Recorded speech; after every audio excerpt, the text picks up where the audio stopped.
दोस्तों हमारा new batch 12 तारीख से स्टार्ट हो गया है। जिस भाई को ज्वाइन करना है वो ज्वाइन कर सकते हैं। हमारे कोर्स में बेसिक टू एडवांस सभी नॉलेज दी जाती है। दोस्तों आज हम देख लेते हैं, हमारे पास ये सेट है वो MI का Note 4 है, जिसमें देख सकते हैं हमने चार्जर लगा दिया और स्क्रीन पे कुछ भी शो नहीं हो रहा है। दोस्तों यहाँ पर हमने फोल्डर को चेंज करके चेक कर लिया है, फिर भी यहाँ पर ग्राफिक्स नहीं आ रहा है। दोस्तों यहाँ पर ग्राफिक्स की सभी लाइनों को हमने चेक किया स्टेप बाय स्टेप, वहाँ पर सभी लाइंस ओके थी, केवल एक लाइन को छोड़ के। एक लाइन में हमें कभी रीडिंग्स आ रहा था, कभी रीडिंग नहीं आ रहा था। दोस्तों यहाँ पर हमने जब चेक किया था तो हमको रीडिंग तो आ रहा था, बट यहाँ पर देखो, यहाँ पर ये रीसेट लाइन है जो कि सीधा सेकंड पिन से अटैच है कनेक्टर के। और ये मैं को थोड़ा जूम करता हूँ, देख सकते हैं यहाँ पर रीसेट लाइन है। ठीक है दोस्तों, ये रीसेट लाइन कभी आ रहा है रीडिंग, कभी नहीं आ रहा। दोस्तों ये जो कहाँ से आता है, ये देख सकते हैं आप CPU की थर्ड लाइन की जो नीचे बॉटम में है, इसका थर्ड बीच वाले सेंटर पॉइंट से आता है। दोस्तों अब दोस्तों यह इसको हम CPU को स्क्रैच करके इस प्रिंट का जंपर लगाएंगे, क्योंकि हमारा रीडिंग्स यहाँ से नहीं आ रहा। ठीक है दोस्तों, यहाँ पर देख सकते हैं ये दोस्तों हमारे पास ये क्वालकॉम का CPU है, इसका नंबर आप देख सकते हैं 8953। दोस्तों इसका जो नंबर आपने देख लिया, दोस्तों ये क्वालकॉम का CPU है। दोस्तों इस कॉर्नर से हमको स्क्रैच करना है, जहाँ पर आपका BPH कॉइल लगा है उस कॉर्नर से हमारा एक लाइन जाता है रीसेट के लिए। दोस्तों यहाँ पर मैं थोड़ा सा जूम कर देता हूँ, इससे आपको क्लियर समझ में आए। दोस्तों ये हमारे पास एक ड्रिल मशीन है। दोस्तों इससे CPU ड्रिल करेंगे। आप इस वीडियो में दो चीज़ समझेंगे, CPU को ड्रिल करना, माइक्रो जंपरिंग, और किस तरह से सेफ वे में CPU को ड्रिल किया जाता है। दोस्तों देख सकते हैं ये हमारा रिलैप कंपनी का है, इसमें आपका स्पीड कंट्रोल है। दोस्तों यहाँ पर हमने स्पीड को बढ़ा दिया है।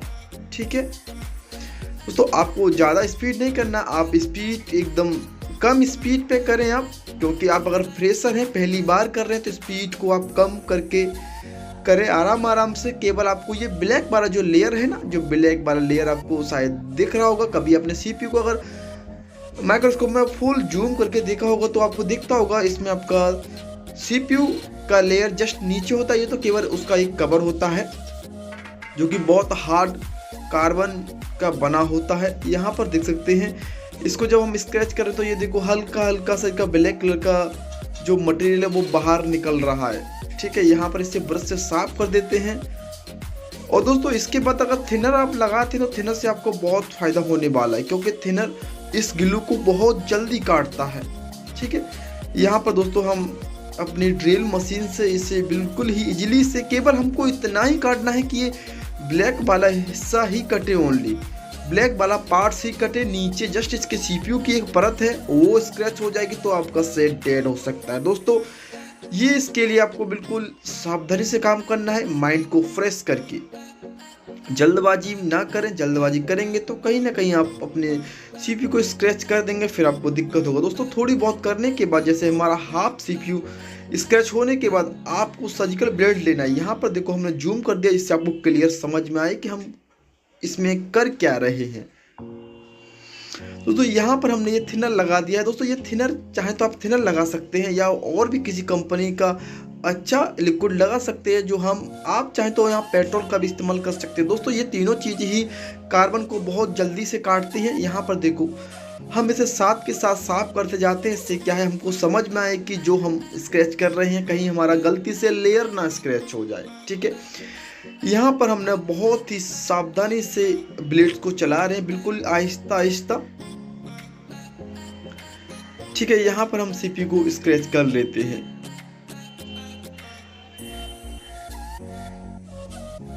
ठीक है, यहाँ पर थोड़ा थोड़ा आपको धीमे धीमे, बिल्कुल ही आहिस्ता आहिस्ता आपको यहाँ पर जो करना है काम, वो बिल्कुल सेफ वे में करना। और यहाँ पर मैं आपको बताना चाहता हूँ कि आपको यहाँ पर एकदम नया ब्लेड का इस्तेमाल करना, जिसकी जो आगे की नोक होती है ना, बिट बोलते हैं ब्लेड की, वो बिल्कुल शार्प होनी चाहिए। इससे क्या है, आप जो CPU को स्क्रैच करेंगे तो वहाँ पर वो CPU एकदम जल्दी से स्क्रैच होगा और एकदम फिनिशिंग से स्क्रैच होगा।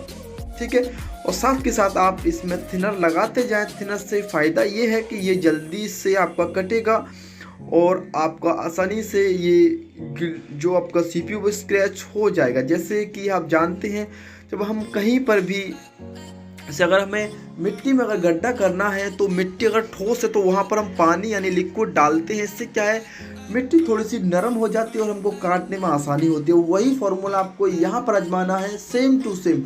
वहाँ पर हम पानी को डालकर उसको थोड़ा सा नरम करते हैं, जिससे क्या हमारा मिट्टी जल्दी से निकल जाए। दोस्तों यहाँ पर भी वही है, इस थिनर को लगाने से फ़ायदा यही है कि ये हमारा नॉर्मल हो जाता है, यानी इसका जो हार्डनेस है वो थोड़ा कम हो जाता है और हमको स्क्रैच करने में आसानी होती है। ठीक है दोस्तों, इस तरह से आपको स्क्रैच कर लेना है। दोस्तों स्क्रैच करने के बाद थोड़े समय बाद जैसे आपका सीपीयू पूरा स्क्रैच हो जाता है तो एक लेयर निकलता है यहाँ से। देखो दोस्तों यहाँ पर हमने क्लीन किया, देख सकते हैं यहाँ पर हमारा जो देख सकते हैं आपको ये तीनों डॉट्स दिख रहे थे, वहाँ पर जो हमने अभी देखा था वहाँ पर भी तीनों डॉट्स है। देखो यहाँ पर भी आपके तीनों डॉट्स आपको दिखने लगे। दोस्तों इसके लिए हम एकदम क्लीन कर लेंगे इसे। जो देखो ये हमारा नीचे वाला सीपीयू का पार्ट्स आ गया, देखो यहाँ पर। दोस्तों केवल हमें यहाँ से जंपर निकाला, ये देखो इसका तीसरा वाला पॉइंट है जो अभी हमने स्कीमेटिक डायग्राम में देखा था। देखो वही 3 प्रिंट है, 1 2 3। हमें बीच वाले सेंटर पॉइंट से ही लेना है, जो कि हमारा एक रीसेट लाइन है जो कि हमारा डिस्प्ले सेक्शन के लिए आया हुआ है। कि दोस्तों इस तरह से आपको नए ब्लेड से देख सकते हैं, यहाँ पर क्लियर आपको नज़र आ रहा होगा कि हमने यहाँ पर स्क्रैच किया है। और यहाँ पर दोस्तों हम पेस्ट लगा देंगे। दोस्तों पेस्ट से क्या है, पेस्ट लगाने से जो व्हाइट वन हमको बार बार दिखने को मिल रहा था वो नहीं मिलेगा। ठीक है, और आपका जो प्रिंट है जो हम काम कर रहे हैं वो आपको क्लियर नजर आएगा। दोस्तों यहाँ पर हम हल्का सा पीपीटी लगा देते हैं। दोस्तों पीपीटी क्या है कि जल्दी से शोल्डर को पकड़ लेगा ये पॉइंट, और इससे क्या हम जंपर लगा के आसानी से अपना काम कर सकते हैं। ठीक है, यहाँ पर अगर आप शोल्डर का इस्तेमाल करेंगे तो कहीं ना कहीं आपका सीपीयू ज़्यादा स्क्रैच हो सकता है, इसीलिए हमने पीपीटी का लगाया है। दोस्तों पीपीटी लगाते ही देख सकते हैं यहाँ पर जो हमने ये वायर इस्तेमाल किया ये आपका है 0.009। ठीक है दोस्तों, ये आपका मैकेनिका बाबा कंपनी मिल जाएगा। दोस्तों ये यहाँ पर देख सकते हैं ये हमारा जंपर लग चुका है। ठीक है, अब दोस्तों हमें फाइनली क्या करना है, हल्का साफ करते हैं। आपको शायद तीनों प्रिंट यहाँ पर दिख रहे होंगे, तीनों प्रिंट हमने स्क्रैच किए थे वो तीनों आपको दिख रहे होंगे। यहाँ पर हमको बीच वाले पिन से ही लगाना था। दोस्तों आप भी ध्यान से काम करें, इस्तेमाल करें हर चीज़ का स्टेप बाय स्टेप, बिल्कुल आसानी से। ठीक है, आप घबराएं ना, डरे ना, बिल्कुल आसानी से आप काम करें। आप बिल्कुल शांत वे में काम करेंगे तो आपका काम बहुत हद तक सही होगा। जल्दबाजी में काम करोगे तो कहीं ना कहीं आप जल्दी के चक्कर में अपने सीपीयू को ख़राब कर लोगे या सेट डेड हो जाएगा। ठीक है, यहाँ पर देख सकते हैं हमने जो जंपर था वो निकाल लिया है। और दोस्तों पहले हम जंपर को यूवी मास्क से कवर कर लेंगे। दोस्तों यहाँ पर हम दिखाएंगे यूवी मास्क आपका किस तरह से सूखता है। दोस्तों ये जो हमने यूवी मास्क लगाई है अभी देखो लिक्विड फॉर्म में है, अभी पानी से फॉर्म में देख सकते हैं यहाँ पर। अब देखो दोस्तों हम यहाँ पर आपको दिखाएंगे किस तरह से सूखता है। यहाँ पर दोस्तों हमारे पास यूवी लाइट है और देखो दोस्तों आप आज के सामने लाइव प्रैक्टिकल होगा किस तरह से ये ड्राई होता है। देखो हल्का सा हमने यूवी लाइट इस अपने यूवी मास्क पर लगाया है। देखो हल्का सा हमने ये दूर से लगाया, इससे आपको दिखे। देखो इसका जो रंग है वो बैगनी कलर का आता है। और देखो हल्का सा हमने लगाया, अभी फिलहाल अभी देखो 5 सेकंड हुआ होगा, ज़्यादा से ज़्यादा। देख सकते हैं यहाँ पर हमारा जो यूवी मास्क है वो देखो ठोस होता जा रहा है, यानी हार्ड होता जा रहा है। देखो ये देख सकते हैं यहाँ पर ये सूखता जा रहा है। दोस्तों यूवी मास्क इस तरह से काम करता है। यूवी लाइट से जो किरणें निकलती हैं, जो भी इसमें जो भी निकलता है, इससे क्या है जल्दी से सूख जाता है। यहाँ पर देखो हमारा ये यूवी मास्क सूख गया। अभी हमको टेंशन नहीं है, हमारा जो सीपीयू से जंपर है वो अब निकलेगा नहीं तो हमको बाद में मेहनत करना होता है। दोस्तों इसीलिए सबसे पहले हमने इस जंपर को सेट कर लिया है। उसके बाद हम इस पर थोड़ा सा और लगाते हैं, इससे क्या एकदम क्लियरली ठोस हो जाए, यानी हार्ड हो जाए। हमारा जो जंपर हमने लगाया है वो जंपर बाद में निकलेगा। दोस्तों अभी हम 2 से 3 मिनट के लिए वेट करेंगे थोड़ा सा। इसके बाद हमारा जो जंपर है वो सही से सूख जाना चाहिए, क्योंकि सूखेगा नहीं जब तक ये दिक्कत रहेगा। दोस्तों फाइनली हमारा जंपर है वो सूख चुका है। अब हम इसको थोड़ा टेस्ट करते हैं कि हमारा काम सही से हुआ है कि नहीं। दोस्तों ये तो दोस्तों हमारा सूख चुका है। अब इसके बाद आपको क्या करना है, नेक्स्ट स्टेप। दोस्तों फर्स्ट स्टेप आपका ये हुआ, सीपीयू को आपको ड्रिल किया। सेकंड आपने जंपर लगाया। थर्ड आपने यूवी मास्क लगाया जिससे कि आपका जंपर टूटे ना। फोर्थ क्या करना है, फोर्थ दोस्तों इसके अंदर अब हम अपना जंपर वायर को लगा देंगे। दोस्तों जंपर वायर थोड़ा सा हार्ड होता है और थोड़ा सा स्ट्रॉन्ग होता है, क्योंकि दोस्तों अगर जंपर वायर को हम यहाँ पर लगाते, जो हम नॉर्मल जंपर वायर यूज करते हैं जिसका बड़ा होता है, तो दोस्तों वो सीपीयू में जंपर नहीं लग सकता था। इसीलिए हमने इसका जो नंबर है वो बहुत ज़्यादा कम लिया है, 0.009। इसे दोस्तों माइक्रो जंपर बोलते हैं। माइक्रो जंपर को आपको ऐसे ही लगाना होता है। देखो यहाँ पर हमने जो अपना नॉर्मल जंपर वायर है जिससे आप हर जगह हम लगाते हैं, यहाँ पर देखो हमने उस वायर से अटैच कर दिया है। यहाँ पर हम इसको प्रॉपर तरीके से अटैच करेंगे, बाद में दिक्कत ना हो। इस तरह से सीधी लाइन में हम इसे अटैच कर देंगे। दोस्तों यहाँ पर हमारा जंपर लग चुका है। दोस्तों अब हम क्या करेंगे, पहले सेट को टेस्ट करेंगे कि हमारा सेट में जो काम हुआ है वो सक्सेस हुआ है कि नहीं। दोस्तों इसके बाद हम इस पर टेप लगा देंगे। टेप से क्या है, ये जो इधर उधर वायर हो रहा है वो नहीं होगा। इससे क्या ये सेफ भी है। अगर आपका गलती से अगर वायर आपका कट गया तो आपका यूवी मास्क के अंदर से वायर कट जाएगा, फिर आपको कहीं ना कहीं आगे से जंपर लेना होगा, फिर हमको ज़्यादा दिक्कत होगा। बाद में हम इस सीपीयू को कवर कर देंगे। सीपीयू जो हमने स्क्रैच किया है उसमें हम यूवी मास्क लगा के उसे भी रिपेयर कर देंगे।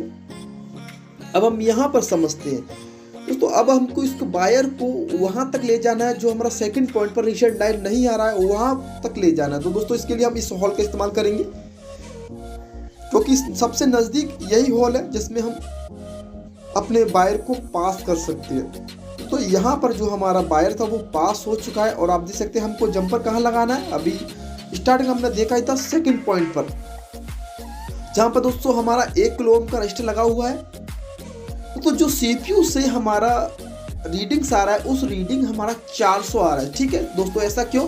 जो हमारे बगल में आपको दिख रहा होगा बक कॉइल्स, दोस्तों बक कॉइल्स आपको नजर आ रहा है, इस पर भी आपका रीडिंग 400 आ रहा था। दोस्तों इसका मतलब क्या, सीपीयू से जितना भी लाइन आउट हो रहा है डिस्प्ले के लिए सब पर 400 ही रीडिंग आ रहा है। दोस्तों इसका मतलब जो हमने जंपर सीधा सीपीयू से लिया है इस पर भी 400 ही रीडिंग आना चाहिए, क्योंकि ये भी डायरेक्ट आपका सीपीयू से ही आ रहा है। दोस्तों लगाने के बाद हम चेक करेंगे हमारा 400 रीडिंग आ रहा है कि नहीं। दोस्तों ये जो हम पर जंपर लगा रहे हैं यहाँ पर आपका 1 किलो ओम का रजिस्टर लगा हुआ है। ठीक है दोस्तों, इसके हम ऊपर वाले सिरे पर लगाएंगे जंपर को। यहाँ पर हम जंपर को थोड़ा सा शोल्डर लगा लेते हैं, इससे आसानी होगा। दोस्तों यहाँ पर जो हमारा जंपर लगाया है वो आपका 1 किलो ओम का रजिस्टर है।